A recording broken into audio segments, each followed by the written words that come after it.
నమస్తే, welcome to yoyo TV. Telangana assembly సమావేశాలు ప్రారంభమయ్యాయి. బుధవారం నుంచి శాసనమండలి సమావేశాలు ప్రారంభం కానున్నాయి. ఈ నెల 31 వరకు ఈ సమావేశాలు జరగనున్నట్లు తెలుస్తోంది.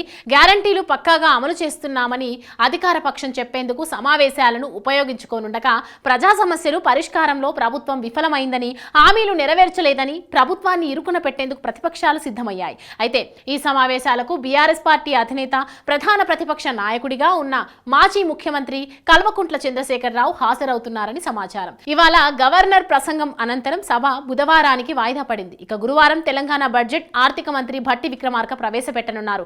ఈసారి కూడా తెలంగాణ బడ్జెట్ పూర్తి స్థాయిలో పెడతారా లేదా అవుట్ ఆన్ అకౌంట్ పెడతారా అని అందరిలోనూ ఓ చర్చ జరుగుతోంది. మరోవైపు అధికారం కోల్పోయిన తర్వాత బీఆర్ఎస్ అధినేత, మాజీ ముఖ్యమంత్రి కేసీఆర్ అసెంబ్లీకి హాజరు కాలేదు. ఎన్నికల అనంతరం తుంటి ఎముక విరిగి శస్త్రచికిత్స పొందడంతో దాదాపు 4 నెలలు విశ్రాంతి తీసుకున్నారు. ఆ సమయంలో ఆ తర్వాత జరిగిన శీతాకాల సమావేశాలకు కూడా కేసీఆర్ హాజరు కాలేదు. కోలుకున్న తర్వాత కూడా కేసీఆర్ అసెంబ్లీ సమావేశాలకు హాజరు కాకపోవడం తీవ్ర చర్చనీయాంశంగా మారింది.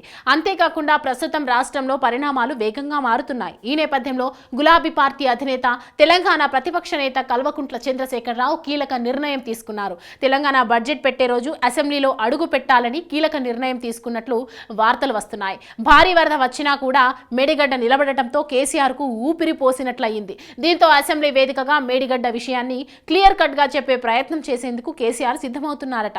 అలాగే కాళేశ్వరం ప్రాజెక్టు గురించి కూడా అసెంబ్లీ వేదికగా చెప్పనున్నట్లు సమాచారం. ఇన్ని రోజులుగా కాంగ్రెస్ చేసిన ప్రచారాన్ని ఎండకట్టేందుకు కేసీఆర్ అసెంబ్లీలో అడుగు పెట్టబోతున్నారని ఆ పార్టీ వర్గాలు అంటున్నాయి. అందుకే నేరుగా బడ్జెట్ పెట్టే రోజున కేసీఆర్ అసెంబ్లీలో అడుగు పెట్టాలని నిర్ణయం తీసుకున్నారనే వార్తలు వినిపిస్తున్నాయి. ఇందులో భాగంగానే గులాబీ పార్టీ ఎమ్మెల్యేలు అలాగే ఎమ్మెల్సీలతో సమావేశమయ్యారు.